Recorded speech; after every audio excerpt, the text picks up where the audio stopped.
Zoom is a great way for lots of people to meet remotely.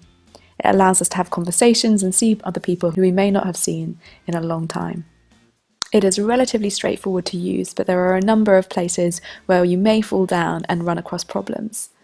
So we've prepared this tutorial which will allow you to familiarise yourself with all the different aspects of a Zoom meeting. Before you Zoom, you can choose to download the Zoom application or program onto the device which you'll be using, be it computer, laptop, mobile phone or tablet.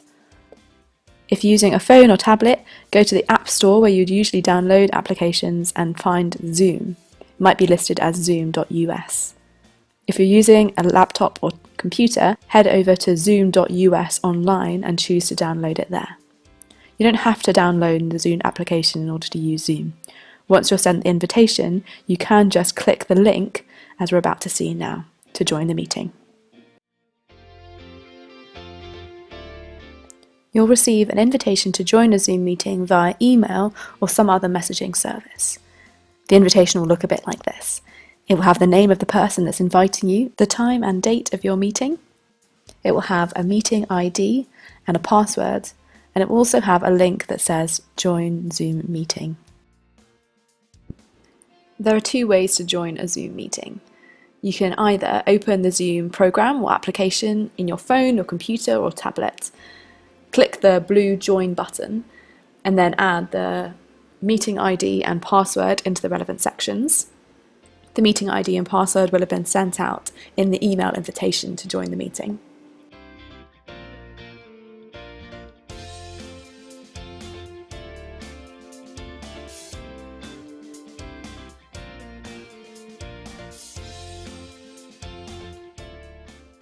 Once you've done this, you'll be able to join the meeting. Or if you click directly on the link that's sent within the email, this will automatically open up a window in your internet browser. A message will pop up in your browser to say, do you want to allow this page to open zoom.us? Once you click allow, you'll join the meeting. Before you join a Zoom meeting, it's good to make sure that the place where you'll be sitting to Zoom works well for the Zoom meeting. If possible, try and find somewhere in your home that is as quiet as it can be, so no buzzing of fridges or ticking of loud clocks. Try and find somewhere where you won't be disturbed by pets barking or other things making lots of noise. This will allow everybody to hear one another really clearly when you're trying to talk. It's also good to consider where you'll be sat in terms of light and how well you'll be seen. You can see here from these photos that if you're sat with the light behind you, as I am on the left-hand side, you appear very much as a silhouette and people will struggle to see your face. But if you sit with the light in front of you, with a light in front of your face, people will be able to see you and your surroundings much more clearly. You don't have to turn your video on during a Zoom meeting, so please don't feel any pressure to, but it is really nice to be able to see one another's faces whilst we're talking. If you choose to turn your video off, it will appear instead as a grey box with your name written through the middle, like this. In order to get the most out of Zoom, you want the best internet connection that you can possibly get. In order to do this, you might want to consider closing down other applications or programs on your computer or phone that use the internet. Here I'm closing down my internet browser and Skype, and there'll be other programs that use internet as well. This will mean that all the bandwidth you have will go towards the Zoom. If you at any point get a low internet connection or your connection is weak, you might get a message that appears in the middle of the screen that says your internet connection is unstable. If you haven't already by this point, that might be a good time to close down other programs that are using your bandwidth. When you join a Zoom meeting, you'll get a message which pops up to ask you whether you want to join with computer video. Click Join with Video or Join Without Video as suits you. If you click Join Without Video, it will appear instead as a grey box with your name written through the middle, unless you've set a profile picture previously, in which case this profile picture will come up. You'll see here that this Zoom meeting has a waiting room.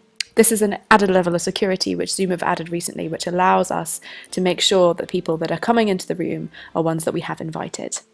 Just sit tight and wait here until someone allows you into the Zoom. You'll see at this point, once I've joined the Zoom meeting, I'm given the option whether to join with computer audio or to test the speaker and headphone.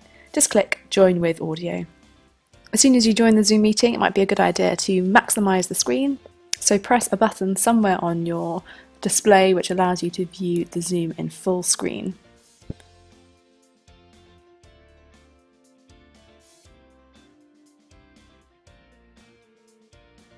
Once you're in the Zoom meeting, you can decide to stop the video or start it as you wish. When you're using a computer, the icons are in the bottom left-hand side of the screen, but on a tablet or phone they may be in the top right-hand side. You're looking for an icon which looks like a video camera where it says stop or start video underneath. It should be next to a little microphone icon which says mute or unmute depending on whether you're muted at the time.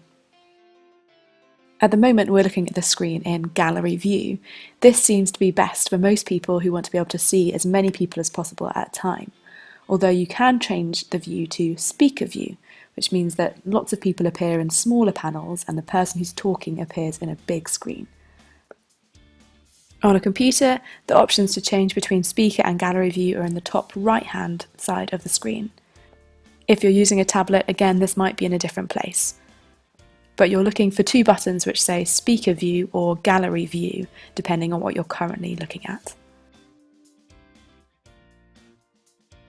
When meeting in large groups on Zoom, it's a good idea for each individual who's not speaking at the time to mute their own microphone.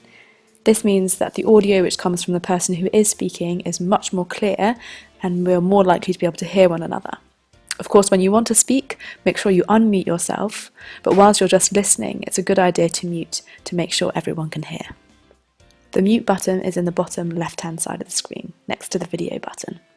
You'll know when you're muted, as there'll be a red line through the little microphone symbol, and when you see your name underneath your screen, you'll see the red muted icon. The Zoom screen will highlight which person is talking by putting a green box around that person's screen. There's also a chat function. If you'd rather send a message because you can't quite hear what someone's saying and you want them to repeat themselves, you can open a chat with either everybody in your group or send a message individually to someone.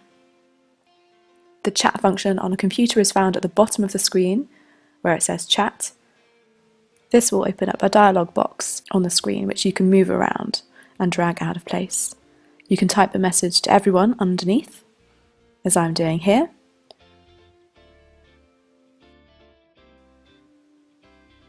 Or you can click the blue drop-down menu and select a specific person to send a message to, perhaps if you want to send someone a specific message or question, or you'd like someone to repeat themselves.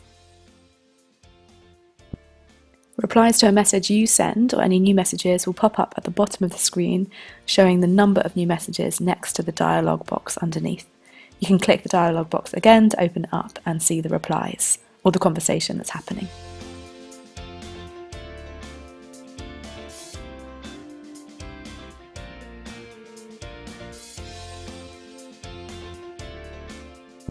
At some point in a Zoom meeting, you may be sent into a breakout room. This allows very large groups to meet in smaller groups, perhaps of 2, 3 or 4, and allows more people to be able to chip into a conversation. The host of the meeting will organise the breakout groups. A message will come up on your screen telling you which breakout group you are in. Click join, and then you and the other members of your group will appear. At this stage, you may need to change to gallery or speaker view again, based on your preference, and maximise your screen again, so that the Zoom window fills the screen. The host of the meeting is able to send messages to the breakout rooms to let them know how much longer is left within the rooms, or just to send general information. These messages will appear in a green banner near the top of the screen. When the breakout rooms are coming to an end, there'll be a 1-minute warning message that pops up via the Zoom application. You can choose to head back to the main room within this time, or just wait until the countdown clicks down.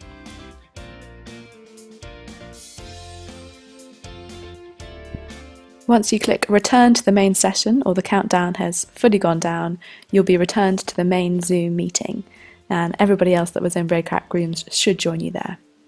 At this stage, again, you may need to change back between speaker and gallery view.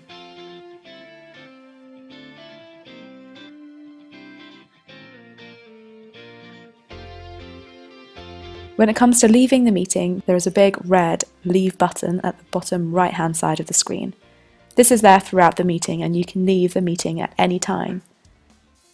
When you click Leave Meeting, another button will come up just to confirm that you want to leave. This makes sure that you don't accidentally press the button and leave the meeting. Just click this red button again and you will leave the Zoom meeting. If you leave by accident or want to leave at any point and join back in again, you can do the same process by clicking on the link in the email or joining via the Zoom application with the meeting ID and password. Sometimes you'll be unable to join a Zoom meeting because Zoom you've installed needs to be updated. As you can see here, I needed to install an update before I was able to join the meeting. Just follow the instructions as they appear and the installation will take place. When the installation is successful, you can join the meeting as you normally would have done. To prevent this from happening whilst you're trying to join a meeting live, you might want to log into Zoom a little earlier in the day or the night before and just check that you've got the most recent update. If you're using a computer or laptop, you could do that by opening the application from your launch menu or just searching for the application within your computer system. Once you've got it open, go to the top left-hand corner and click on zoom.us. This should be the same whether you're on a Mac or Windows computer. Where it says zoom.us, you'll see one of the options that you can click is check for updates. If you click here, it will tell you whether there is an update available or not. I've got an update available, so I've clicked update and the program will download. If you're using a tablet or a phone, you'll probably find that Zoom will automatically update itself, as this is usually the way that apps work. If you've turned off automatic updates, then you may have to go to the Play Store or the App Store, wherever you usually download your apps from, and just check that you don't need to update it there.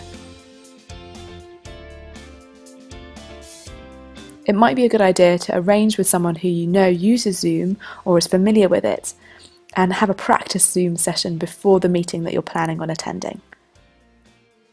If you're still not sure how to use it having watched this tutorial or you'd like someone to walk it through, please get in touch with the church office using the details that are appearing now on the screen.